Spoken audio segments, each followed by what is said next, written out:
Good afternoon, y'all. David Atkins, target individual. And today I'm going to do the Stasi and Gangstalking similarities. Coincidence? It seems the Stasi and the programs of Gangstalking have much in common. Below I have listed some which has made up Stasi program in the past. It was amazing to find the Stasi's agenda from past history has been mirrored in the lives of today's target individuals who suffer the terroristic threat of Gangstalking. Is it really a coincidence that they both seem as if they are one and the same? No. Anything read in below in regards to Stasi is almost an exact epitome of gang stalking program of today. Does this sound familiar? To Stasi as follows: spied on the population mainly through a vast network of citizens turned informants, watchdogs. 2. Used overt, covert methods of attack. 3. Used psychological warfare, psychological destructions of their dissidents. 4. Espionage. 5. Surveillance of mail and telephone communication. 6. Analyzed garbage. 7. Sabotage. 8. Used armed forces. 9. Operated in all foreign countries. 10. Surveillance of foreigners. 11. Coordinated its work with Soviet intelligence agencies.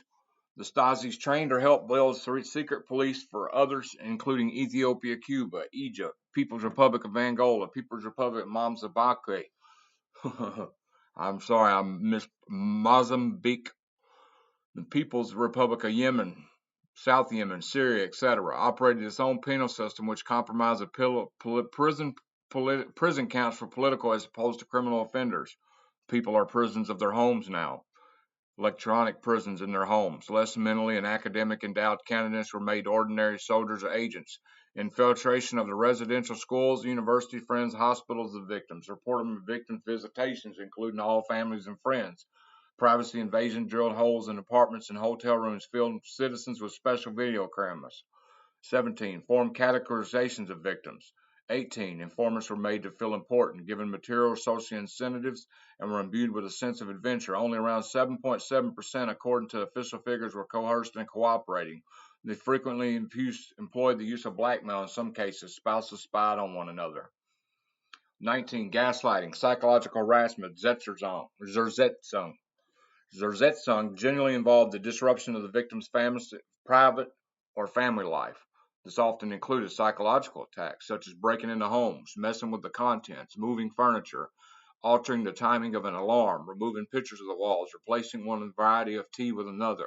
Other practices include property damage, sabotage of cars, purposely incorrect medical treatment, smear campaigns, including sending falsified, compromising photos or documents to the victim's family, denunciation, provocation, psychological warfare, psychological subversion, wiretapping, bugging, mysteriously phone calls, or unnecessary deliveries, even including sending a vibrator to a target's wife. 20. Arrest and torture. 21. Disinformation.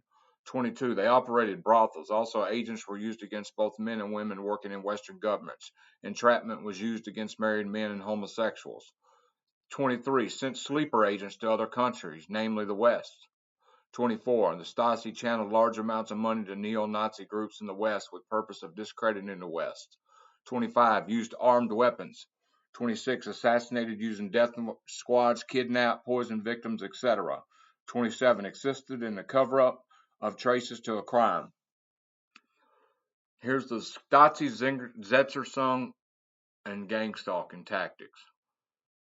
Who were the Stasi? The Stasi was an aggressive police agency that terrorized the East German population until the fall of the Iron Curtain, and Markus Wolf, the former head of the Stasi, helped form DHS and assisted in deployment within the United States of covert and overt tactics used by the Stasi to oppress East Germany's citizenry.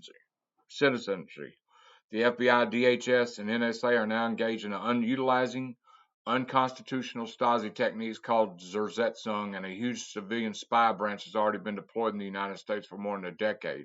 Are you aware of how out of control really things are in the land of the free?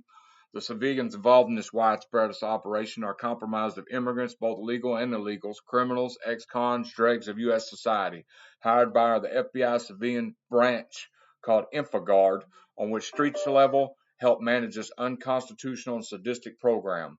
Primary compromise of sociopathic misfit. YouTube has thousands of people who claim to be victims of gang stalking. In many cases, these innocent Americans who claim they're a victim of gang stalking are the targets of this illegal counterintelligence program run out of the Department of Justice and simply do not recognize who or what is behind their harassment or destruction of their lives, relationships, and livelihood. The church committees exposed this illegal program in the 1970s. It is a multi-billion-dollar program which funnels funds to InfoGuard and private security companies run by ex-FBI, DEA, DOD employees. Anyone who's been placed on a watch list is a potential target for data theft, cyber harassment, break-ins, vandalism, overt harassment, covert harassment, slander, destruction of personal, professional relationships, economic sabotage of targets, and stalking in commercial locations. All of these activities are coordinated from two playbooks, the Stasi Zerzetsung Tactics and Joint Threat Research Intelligence Group, a branch of UK's Government Communication Headquarters, GCHQ. JTRIG and now FBI and DHA run their own operations based on the 5Ds: deny, deceive, disrupt, degrade, and destroy.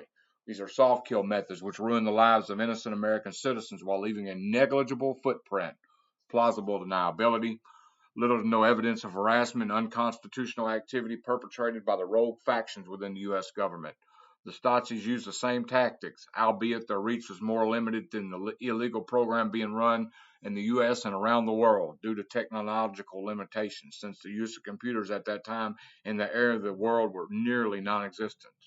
However, in this day and age, with the high integration of smartphones, computers, and tablets has facilitated the government's illegal spy program, helping strip Americans of their constitutional rights. Unfortunately, while countries like Russia, which is still not perfectly or totally free by any means, have gradually become more of a bit democratic and open, the pendulum in the United States is rapidly swinging in the other direction. We now live in a police style, where the innocent Americans be put on some pre-crime styled watch list. Think Minority Report as potential domestic threats or potential domestic terrorists via decisions in a closed kangaroo court referred to as the Star Chamber. There's no due process in these decisions. Victims have no idea what they've been accused of, and the DOJ has ordered local and state law enforcement to stand down when complaints are made regarding any of the aforementioned illegal activities. Who are the watch listed domestic threats and domestic terrorists? Politically outspoken individuals, academics, activists, investigative journalists, NRA members, veterans, anti-abortion protesters, Tea Party members, conservatives, LGBTQ community members, Black Lives Matter, Occupy Wall Street participants, Americans who own property, out-of-box thinkers, Americans married to a foreigner, world travelers, scholars who research military subjects, whistleblowers, etc. And this is not even an all-inclusive list. Rogue factions within the federal government do not like empowered individuals or independent thinkers who cannot be shuffled around like mindless sheep. They want malleable people who are easy to influence, who drink the Kool-Aid without questioning what the special recipe really is. Gangstalking, aka Post 9/11 COINTELPRO, and I believe it's been going on before that, is really a culling program which has been implemented by the government in an attempt to control or nullify empowered people, natural leaders, intellects, anyone who they feel threatens their agenda, which consists of leveraging more power over the American public while simultaneously destroying our constitutional rights. Most law enforcement intelligent personnel are decent people who deserve our respect. However, there is a very rotten, thuggish, corrupt 2% which is destroying America like an invincible plague via illegal data interception, street-level domestic intelligence operations, which equate to organized stalking and harassment against Americans using the Stasi Zerzung tactics. And here is some recommended books: Gangstalking, A Threat to Humanity, How to Deal with Gang Stalkers, Project Soul Catcher, Secrets of Cybernetic Warfare Revealed, Snitch Cultures, How Citizens Are Turned into the Eyes and Ears of the State, My Life Changed Forever, The Years I've Lost as a Target of Organized Stalking. Stasi Directive on Zersetzung. In East Germany, the police had a psychological subversion program called Zersetzung, Decomposition, that was similar to the organized stalking program used today in Western countries, including Finland. Here's a translation of an East German document on the program. The application of decomposition measures, aim and areas of application of measures. Measures of decomposition are to be directed as evocation, as well as exploitation and reinforcement. You hear the noise campaign? I don't know if y'all can hear them sirens, but anyway, reinforcement of such conflicts and differences between hostile negative forces through which they get cracked, paralyzed, become disorganized, isolated. Their hostile negative plots, as well as their impacts, get precautionary prevented, essentially constrained or altogether prevented. Independence to the precise situation among hostile negative forces, the attitude of certain people who have relevant links is to be influenced in such a way they give up their hostile negative position and additional positive influence as possible. Decomposition measures can be directed at groups, assemblies, and organizations as well as individuals and should be used in an independent way to end operative procedures or in correlation of ways of termination. The leader of the operative units have to ensure that a political operative necessity decomposition measures must be indispensable part of offensive tactics. Decomposition measures are to be applied in particular when during the process of operating measures the necessary proof of the existence of a state crime or has developed according to operative process needs to be closed without penitentiary measures due to political operative reasons in the interest of a higher use to society in connection with the execution of criminal proceedings, in particular of destroying enemy forces and stopping the public extent of negative hostile actions against the society for effective preventive suppression of state hostile activity and other negative hostile actions, like preventing the effectivity of negative state hostile organization groups, confinement of the effectivity of political decomposing opinions, harmful actions against leaders and backers of state hostile on operative grounds, against people, groups, and organizations whose activities emanate from dissemination, promotion of political ideology or diversion, and decomposition measures against the GDR. And anyway, I'm gonna skip down, see if there's anything else. I'm just gonna read a couple of these. Focus spreading rumors about target individuals, a group, or an organization. Focused indirection, indiscretion, or fake deconspiration of defense measures of the Ministry of National Security, ordering to question people of state ministries or social organizations, the approach of elaboration, so anyway, that's what Stasi's often used a message which is really diabolic. It was called Zersetzung, and it's described in another guideline. The word's difficult to translate because it means biodegradation. But actually, it's a quite accurate description. The goal is to destroy secretly the self-confidence of people, for example, by damaging their reputation, organizing failures in their work, destroying their personal relationships. Considering this, East Germany was a very modern dictatorship. The Stasi didn't try to arrest every dissident. It preferred to paralyze them, and it could do so because it had access to so much personal information in so many institutions. Detaining someone was used as a last resort. For this, the Stasi owned 17 remand prisons, one in every district. Here, the Stasi also developed the quite modern methods of detention. Normally, the interrogation officer didn't torture the prisoner. Instead, he used a sophisticated system of psychological pressure in which the strict isolation was central. Nearly no prisoner resisted without giving a testimony. If you have vacation, do visit the former Stasi prison in Berlin and attend a guided tour with former political prisoners who will explain to you how this worked. And then here's some brief stuff. Counterintelligence is assessment, countering of threats posed by enemy subversion, espionage, and sabotage. Gangstalking, also known as organized stalking, is a slang term for a state of tactics used in counterintelligence operations involving the covert surveillance and harassment of a target individual. The goal of such operations is to subvert or neutralize an individual deemed by a government agency or corporation to be an enemy. Arguably, the term organized stalking is superior to gang stalking since it more accurately conveys the systematic nature of crimes and also avoids creating the erroneous impression that the activity is connected with street gangs. History. Organized stalking methods were used extensively by communist East Stasi as a means of maintaining political control over citizens. The Stasi referred to tactics as Zersetzung, German for decomposition or corrosion, a reference to intended psychological, social, and financial effects upon the victim.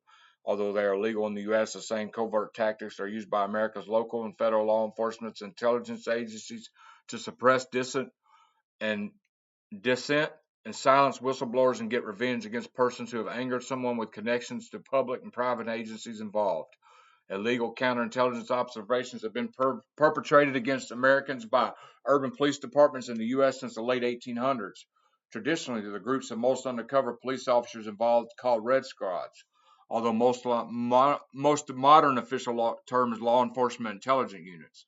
The most well-documented example of such operation was FBI's infamous COINTEL program under the COINTELPRO program under the direction of J. Edgar Hoover. Those operations ran from 1956 to 1971, where they were exposed by political activists who broke into an FBI office and obtained secret documents which they handed over to the press. COINTELPRO's official goal was to expose, disrupt, misdirect, discredit, or otherwise neutralize individuals and groups deemed to be subversive. As a U.S. Senate tactics. As a U.S. Senate's investigation of COINTEL found, tactics used by the FBI include many of the methods associated with gangstalking, such as overt surveillance, stalking for psychological operations purposes. The agencies even perpetrated crimes such as blackmail and assassination. Organized stalking methods include warrantless electronic surveillance, slander, blacklisting, and a variety of psychological operations. The later presumably exploit findings from studies such as notorious MKUltra experiments conducted on American and Canadian citizens by the CIA, as well as the aforementioned psychological torture tactics refined by the Stasi. In fact, as explained in an overview below, former CIA agent and expert on history of U.S. spying, George O'Toole, wrote about a connection between the CIA and aforementioned LEIUs. An organized stalking victim systematically isolated and harassed in a manner intended to cause sustained emotional torment while creating the least possible amount of evidence stalking that would be visible to others. Once again, plausible deniability. The process is sometimes referred to as no-touch torture. Methods are specifically chosen for their lack of easily captured objective evidence. Perpetrators use common annoyances such as constant noise by neighbors or rude comments and abusive behavior by strangers, but on a frequent, ongoing, long-term basis. The cumulative effects of relentless exposure to such tactics can amount to psychological torture for the victim. Accomplices such as neighbors, co-workers, even friends or relatives of the victim are recruited to participate by counterintelligence personnel using various means, such as by telling them the target's potential threat or that the target is the subject of an investigation. A whole set of psychological operations are perpetrated against targeted individuals. Accounts by numerous victims of organized stalking share common specific details, suggesting that the perpetrators are following a well-tested, standardized playbook of methods that have proven to be easily kept off the radar of potential witnesses in the mainstream news media. And that's all. It says, well, it's not all, but in East Germany, hold on, let me go on just a little bit more. In East Germany, the Stasi wanted citizens to be aware that society was invested with spies because it furthered the Communist Party of the goals of political control. In the U.S., such a public awareness would trigger a backlash against the abuse of power by government and cronies, so it's kept under the radar. So the Achilles heel of gangstalkers is exposure. From the perspective of intelligence, law enforcement agencies, and corporations which use organized stalking as a secret legal weapon for subversion, the perfect operation in one which the target becomes progressively isolated, impoverished, emotionally degraded, and eventually commits suicide. That does happen in some cases, the most prominent example being the FBI psychological torture of actress and political activist John Seberg. Seberg's case was tried tactically and successfully in short term. They destroyed her emotionally, but it was ultimately a strategic failure for the FBI because their crimes against her ended up on the front pages of the newspaper. Without question, the vast majority of Americans do not want to live in a society invested with spies working for a Stasi-type government. To the extent that you can educate your fellow citizens about the creepy and illegal stalking activities of private security mercenaries, vigilantes, corrupt law enforcement officers, they will be on your side. Targets of organized stalking must wage a two-front war. We must act locally to expose this harassment of neighbors and others, and we must expose what is happening on a national level as well. Both objectives are critical. It's organized stalking is cowardly and illegal, but the strategy is not stupid. On the contrary, it employs tactics that are effective and difficult to prove legally. Also, it exploits the superior financial and political resources of the corrupt agencies and corrupt cronies which use it as a weapon. Incidentally, civil disobedience is a well-established, respected, morally legitimate way to protest injustices. For targets of criminal harassment by corrupt members of law enforcement agencies and security contractors is even more than that. Necessary form of self-defense.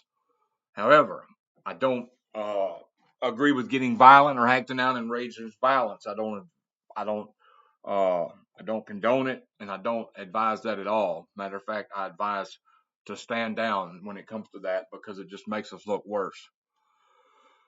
Several things are worth noting about the example of Martin Luther King Jr. Although he was a target of the coward illegally harassment by creeps and rogue law enforcement, he never bowed to their efforts at intimidation. Also note that King's now honored by a national holiday, whereas J. Edgar Hoover is mostly reviled. The Streisand effect is when an effort to suppress information inadvertently causes increases in attention to information. Before Streisand filed her lawsuit, Image 3850 had been downloaded from Adelman's website only 60 times. 2 of those downloaded were by Streisand's attorney. As a result, the case public knowledge of the picture increasingly substantially. More than 420,000 people visited the site over the following month. That came from Wikipedia. Gangstalking perps include corrupt members of law enforcement will not want to attract any attention to their gangstalking crimes by doing battle with you in a public way. So they be very reserved in their efforts to suppress your exposure of what is happening. Exploit technology. Technical countermeasures can seriously disrupt some forms of surveillance and harassment. Never give up. Already the digital public square is filled with information with rhetoric which the U.S. government would prefer to censor but cannot. Posted by Americans fed up with the corruption, secrecy, and abuses of power in the upper echelons of government and corruptions.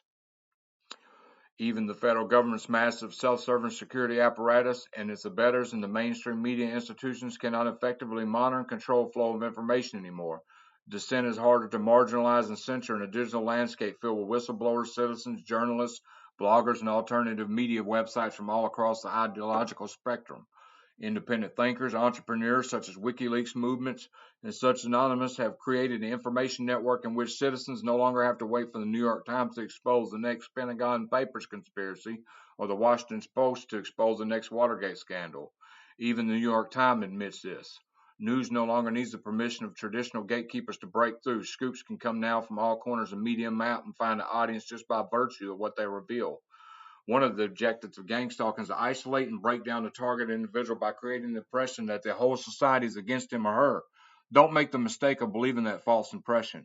Although the number of people who participate in gangstalking must be large, they are still a very small minority compared with the general population. The vast majority of Americans do not wish to have our society become a creepy police state filled with citizen spies, as happened to the communists of East Germany.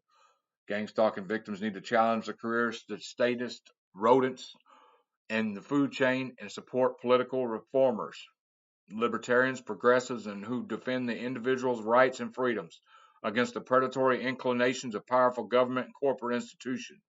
It's far more realistic to work at exposing the deep corruption in law enforcement intelligence agencies. So anyway, that was my video today. I hope you like it. It's just something till I can get some more interviews lined up. I'm pretty sure tomorrow I have Lorraine from Alternative Homesteading YouTube channel. She'll be coming on tomorrow. Also this week I'm hoping to schedule some more interviews. Sorry, I've kind of been getting hit hard this week in V2K and all that, really hard. So this week's been a rough week as far as interviews. But I will be getting more interviews out. Thanks for all y'all's support, and God bless all target individuals.